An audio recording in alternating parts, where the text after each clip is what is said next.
Our next guest is a talented actress you know from such shows as ER and 6 Feet Under. She stars in the Netflix remake of One Day at a Time. The third season begins streaming Friday. Let's take a look. None of those things are legal for you because you're 15. It's just a fun thing we do once in a while. Anyways, I get straight A's. Well, you won't for long if you're a stoner. I'm not a stoner. We laugh at those guys. Besides, tons of successful people have smoked weed.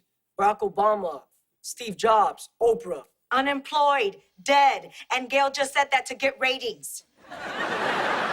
Who's on to the show? Justina Machado, everyone.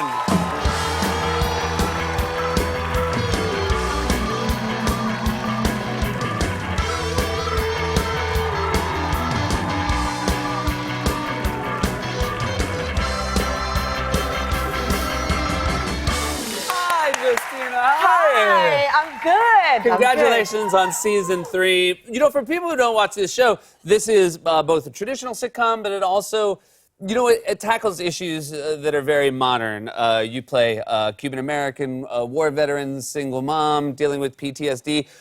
Could you kind of not believe when you first started seeing the scripts exactly how, you know, real the material was going to be? Yeah, because of course the first thing that drew me to it is that Norman Lear was making a remake, and I'm like, Norman Lear, of course, I'd love to work with Norman Lear and Rita Moreno.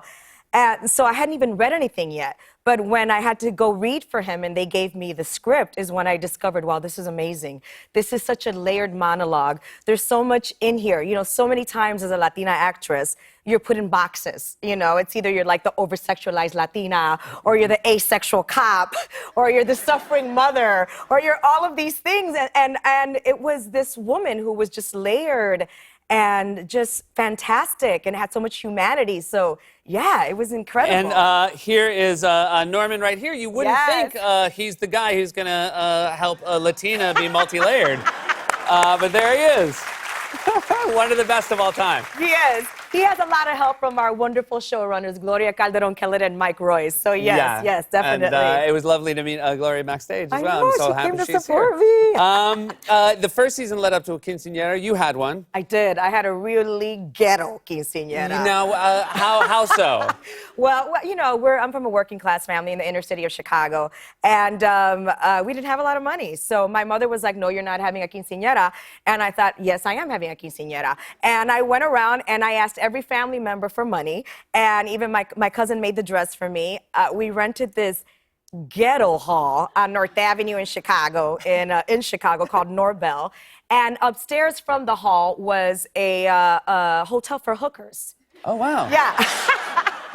So while my guests were walking out, the hookers were coming in. Wow. And it was like, yeah, this is good. So you can imagine a bunch of teenagers Here loved it is. It's a beautiful photo.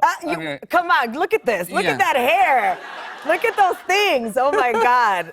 This is also, that you is a recently cute posted this photo of how you used to love Prince and that you ended up kind of just like becoming Prince. Yes. That's fantastic. I mean, look at that. But the sad thing is I was trying to look like Madonna. Really? Yes, yes. You aimed for Madonna and hit Prince? I did? Oh, my God. That's hilarious. I did. We met years ago because we have a friend in common. You've known him a lot longer than I have, but Horatio Sanz. Horatio Sanz. You knew him from Chicago as well. I did. I've known him since I was 18 years old, and we call him Roger in Chicago. Yeah. So I might go back and forth. So Roger and Horatio and I, sorry. Horatio and I, we were in the same theater company together, and funnily enough, we auditioned for In Living Color together, and we both thought we were going to get in. We just knew we were going to get in Living Color.